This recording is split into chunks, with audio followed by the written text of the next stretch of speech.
Pode. Gravando. A gente já começa essa live rindo, porque eu e Israel, a gente só fala bobagem. Se vocês tivessem como é que chama, uma câmera espiã aqui, e vocês pudessem ver as coisas que a gente fala, vocês iam falar, gente, eu sempre achei que eles eram meio retardados. E aí, Israel? E aí, Marcos, tudo bem? Hoje... Mais uma vez no Calunga Responde. Ô, gente, hoje eu resolvi me apresentar com toda a minha resplandecência. Vai fazer aquele som assim. Viu como é que brilhou, né, gente? Viu? Sempre disse para vocês que eu era um espírito de luz, que eu me orgulhava da minha humildade, essa coisa toda. Pois é, tá aí. De batinha indiana, branquinha. Só Jesus tá vendo. Ai, ai, ai. Mas olha só, tirando a brincadeira, estão todos bem? Como é que vocês estão? Como é que estão os dias, os desafios? As coisas são... 2022 tá quente, né? O negócio tá... E olha, eu queria dizer para vocês, não sou estraga prazer, nem sou um dos cavaleiros do Apocalipse, assim acho eu, né? Mas aguardem que coisas mais intensas hão de vir, mas são necessárias, né? E a gente vai ter condições de vencê-las uma a uma, porque senão não estaremos aqui.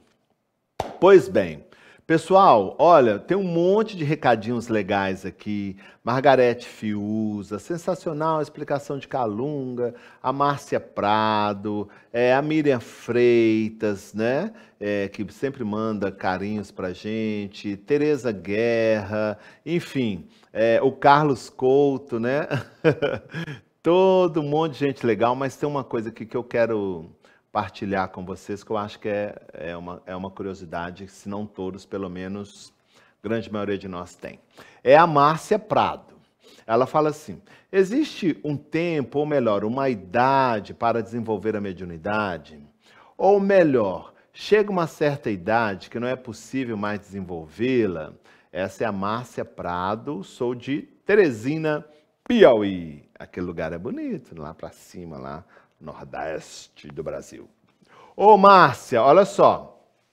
Eu vou usar aqui um refrão, que chega a ser um refrão, né? Que eu sempre uso aqui na minha turma de trabalhos mediúnicos, no meu grupo de atividade mediúnica aqui na Clínica Holística Joseph Kleber, que eu coordeno juntamente com a minha amiga Maria... Como é que é o nome dela, Sael? Do Carmo. Maria do Carmo, eu ia falar Maria do Socorro. Maria do Carmo. Vocês já viram como é que a minha memória é boa, né? Que eu encontro com ela quase todos os dias. E como é que é o nome dela? Maria do Carmo. E esse grupo, então, é um grupo de experimentação mediúnica, de estudos e experimentação mediúnica, que eu coordeno junto com a Maria do Carmo, como eu já disse, e tem uma especialidade definida, porque nós trabalhamos com as questões ligadas à evocação. Aí você vai perguntar assim, poxa, Marcos, tem algumas diferenças? Tem grupos aqui na casa que trabalham especificamente com apometria, tem grupos aqui na casa que trabalham com desobsessão e tem grupos que trabalham com evocação. Eu não vou fazer uma diferenciação, aliás, vou fazer essa diferenciação bem rápida para você entender como é que isso funciona. Então, reunião de desobsessão. Reunião de desobsessão, todas elas objetivam atender espíritos sofredores ou espíritos que estão vivendo situações complicadas no mundo espiritual, tá? Seja essa complicação consciente ou não. Pronto. Então, a reunião de desobsessão é aquela reunião em que os médiuns se colocam à disposição da espiritualidade, mas não promove uma intervenção mais direta. É aquela coisa que o Chico Xavier falava assim, um telefone toca de lá para cá. Entendem? Quando o Chico falava isso com relação às cartas consoladoras, né? E também na desobsessão tem essa característica. Então, é a espiritualidade que aciona os médiuns de acordo com a proposta do trabalho. Isso é uma reunião de desobsessão. Uma reunião de evocação já é o inverso. É o nosso telefone tocando daqui para lá, entendeu? Então, a gente evoca os espíritos com os quais a gente vai trabalhar naquela noite, tendo em consideração o nome dos consulentes, né, e as dificuldades que eles vivem, nos aspectos emocionais, espirituais ou psicológicos. Então a gente evoca, a gente chama aqueles espíritos. Então isso é uma reunião de evocação. E a reunião de evocação junto com a apometria é essa evocação utilizando as técnicas da apometria.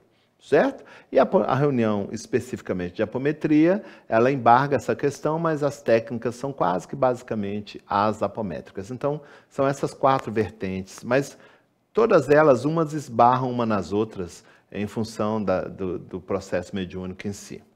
Feito isso, Márcia, outra coisa que eu sempre digo aqui para os meus alunos é que a gente não desenvolve mediunidade, né? Porque a mediunidade é uma faculdade que é inerente a toda criatura, a todo ser humano.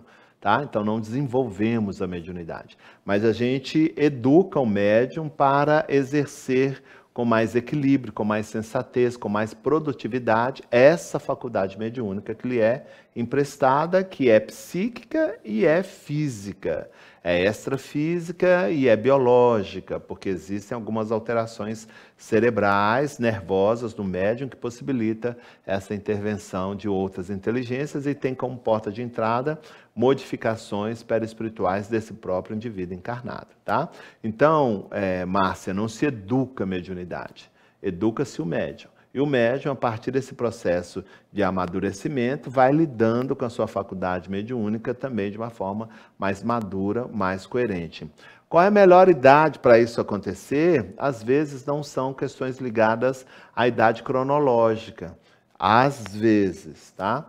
Mas existem circunstâncias, e essas são as mais perceptíveis, da idade emocional do indivíduo. Então eu posso desenvolver mediunidade numa criança, por exemplo?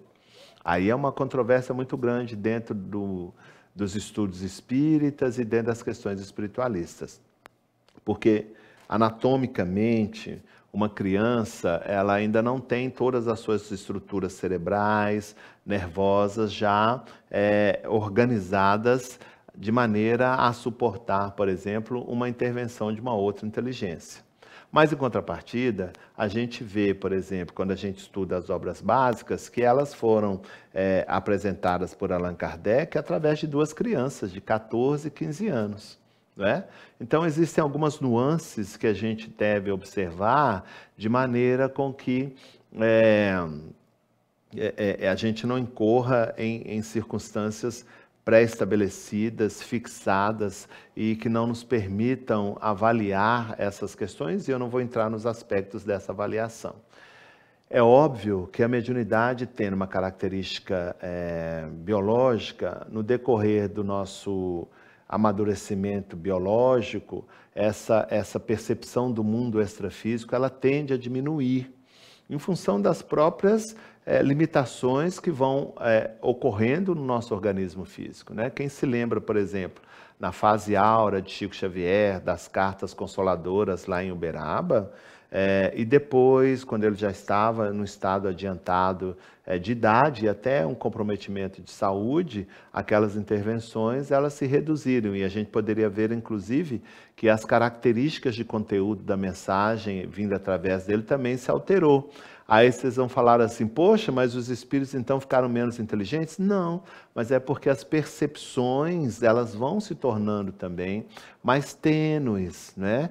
Essa energia que é trocada entre o médium e o espírito, elas vão sendo também poupadas, porque o médium precisa de um quanto de energia mais intenso para a sua própria manutenção do corpo físico. Eu lembro que algumas das vezes, eu já ouvi muito, uma grande médium romancista que a gente tinha aqui no Brasil, que desencarnou recentemente, muitas pessoas dizendo assim, nossa, mas os romances dela mais antigos são melhores do que os atuais. Eu sempre, é claro que são, porque a possibilidade de percepção dela diminuiu, porque agora ela é uma senhora de idade, com determinadas deficiências orgânicas que impossibilitam uma percepção mais intensa, inclusive sobre aspectos de substâncias, né, de elementos químicos do organismo, para uma sedimentação mais aperfeiçoada do que seja o que o espírito está querendo ditar. Tá?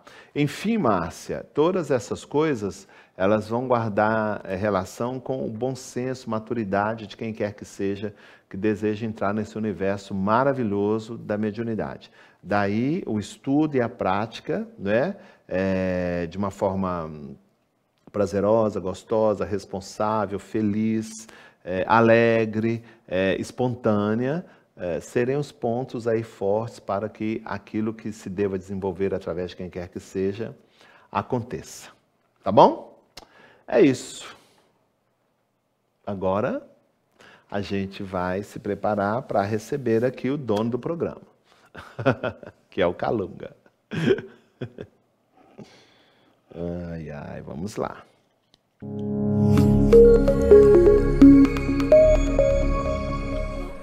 Graças a Deus, que Jesus nos abençoe, graças a Deus, que nós possamos ter um momento, alguns instantes, alguns minutos, em que as nossas emoções, que os nossos interesses entram em concordância, de maneira que a gente possa criar uma estrada, né, de mão dupla, de troca, de experiências que possam nos engrandecer mutuamente.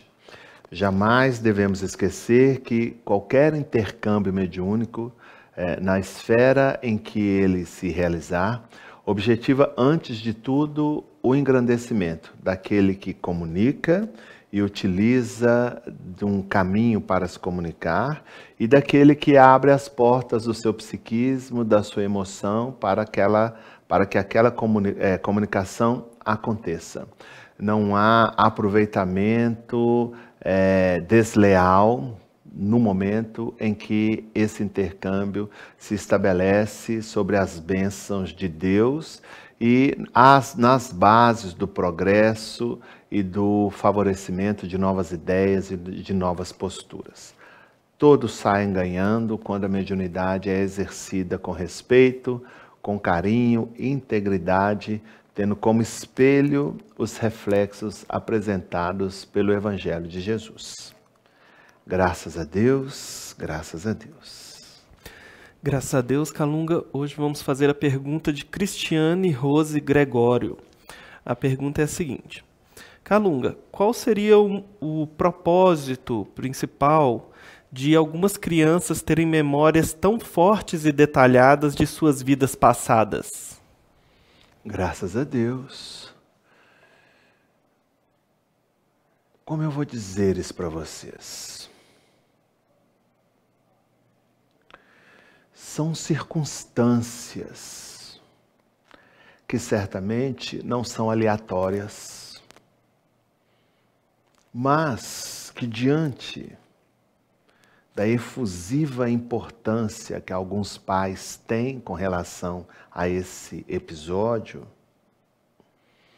tal possibilidade de instrumentalizar isso em favor do próprio espírito e de outrem, se dilui numa expectativa infundada e numa estruturação de vida e de relacionamento, onde essa criança, na maioria das vezes, é colocada sobre um pedestal, intitulada, às vezes, sem ao seu próprio contragosto, como alguém especial, dotado de características excepcionais, e que irá se movimentar no mundo como uma espécie de salvador da pátria, para usar uma linguagem mais popular.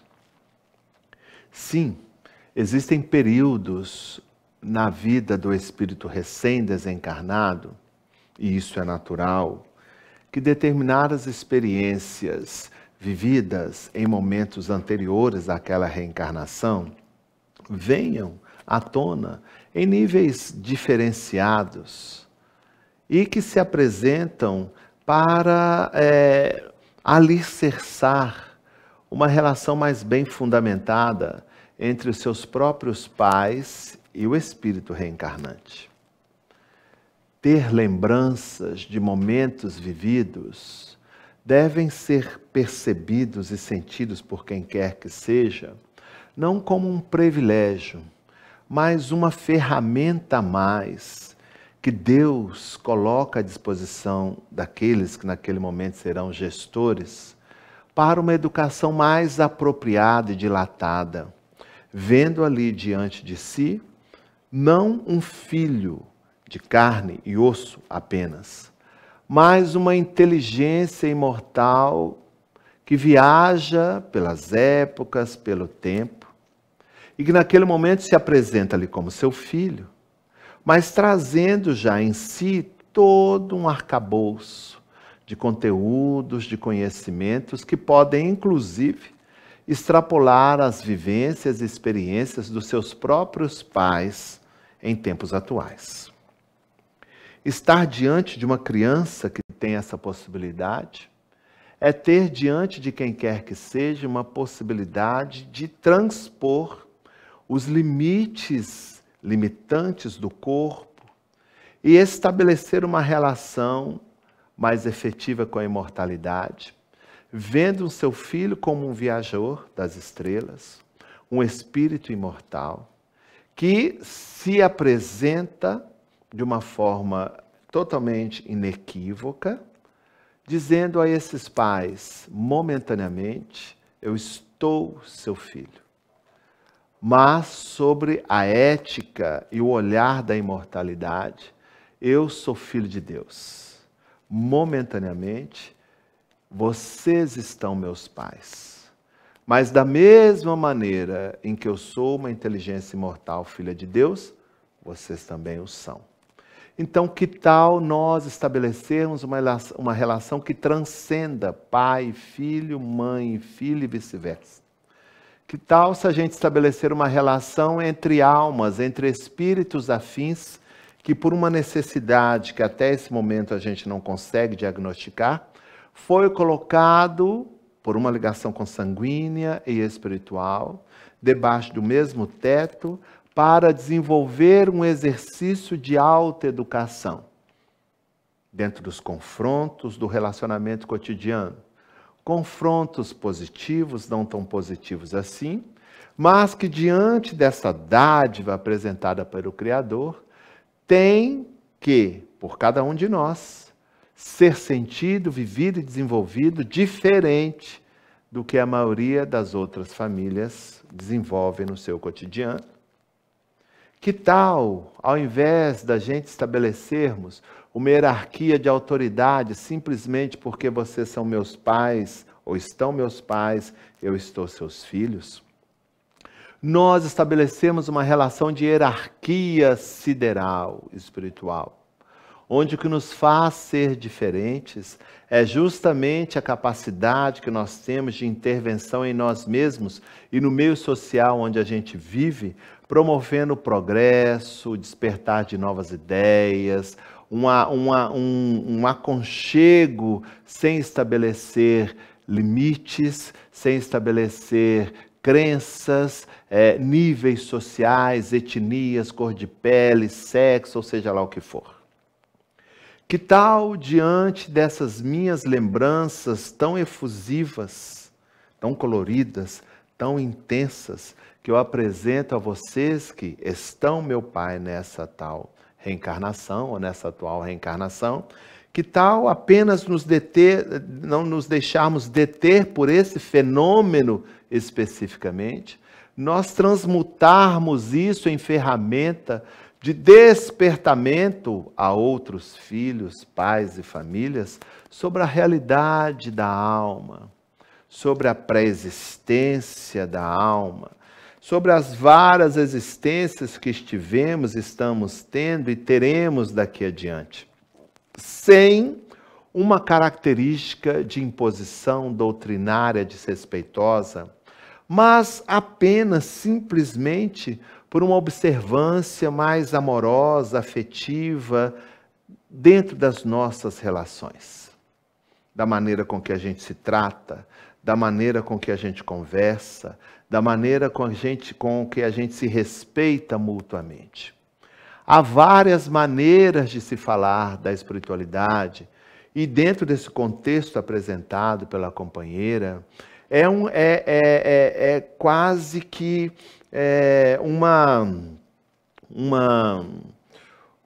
uma bênção no instante que tal realidade visita. Uma bênção porque ali há um elemento que, se a família souber trabalhar na sua sensibilidade, um elemento poderosíssimo que irá promover reflexões interessantíssimas sobre o que é a alma, o que são aquelas questões que dizem respeito, como, por exemplo, ideias inatas, ou ideias que nascem de uma maneira natural e que não fazem parte, inclusive, do contexto educacional daquele ser. O que são as relações de simpatia e antipatia que estabelecem-se entre vocês encarnados de uma forma inexplicável, já que eu nunca te vi, é a primeira vez que entramos em relação. Que abre um processo de investigação, inclusive das questões que dizem respeito a valores, a formas de relacionar com as provocações do mundo. Então, para que a gente possa sedimentar de uma maneira mais interessante essa nossa conversa, se porventura é essa sua realidade, se você nesse momento tem sobre a sua custódia um filho de Deus, advindo das estrelas, que guarda essa característica, extrapole isso, não se prenda ao fenômeno, não o apresente como uma criatura especial dotada de um dom privilegiado, mas aproveite essa oportunidade de fazer com que a sua família seja um celeiro de luz que espalhe bênçãos a partir da própria estrutura de convivência que vocês estabelecem entre si. Recepcionem essas pessoas, movidas pela curiosidade, pelo interesse, a também desenvolverem essa relação que vai muito além das questões consanguíneas. Promova a discussão, o diálogo sobre todas essas coisas que fazem parte da história humana. De onde eu vim, para onde vou, o que eu estou fazendo aqui. 3 questionamentos que fazem parte da história da raça humana e que vocês podem começar a responder a partir do momento que, se porventura vocês estejam vivendo situações como essa, tem um olhar especificado, dilatado, o olhar da alma, o olhar do espírito, e não um olhar egóico, fechado, em que certamente irão ser colocados os holofotes, né, da curiosidade infrutífera, de rótulos de pessoas especiais, de pais favorecidos, e que vai deixar de existir da mesma maneira como isso passou a existir um dia na vida de vocês. Que Jesus nos abençoe, graças a Deus.